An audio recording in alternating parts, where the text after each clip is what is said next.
2 plus 2 4, 4 plus 4 8, 8 plus 8 16, 16 plus 4 20, 20 plus 20 40, 40 plus 40 80, 80 plus 20 100, 100 minus 50 50, 50 minus 25 25, 25 like 20 తీసేస్తే 5, Yes. 5 into 5 35, Wrong. 35 plus 5 into 5 25.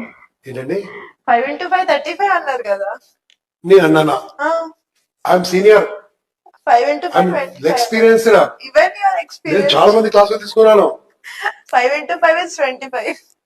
నేనేం చెప్పాను? 35 అన్నారు. మన ఇద్దరు గేమ్ లో రూల్ ఏం తెలుసా? రైట్ చెప్తే రైట్ చెప్పమన్నాను, రాంగ్ చెప్తే రాంగ్. ఎన్ని రైట్లు చెప్పానమ్మా? చాలా రేట్లు చెప్పారు. చెప్పావా? నువ్వు రైట్ అని చెప్పావా? అంటే మేము గ్యాప్ దీని కూడా గ్యాప్ ఇవ్వలే, 5 into 5 కూడా గ్యాప్ ఇవ్వలే. ఎన్ని మంచి పనులు చేసినా ఎవరు పట్టించుకోరు. కనిపించదు. నిజమే. తప్పు చాలు.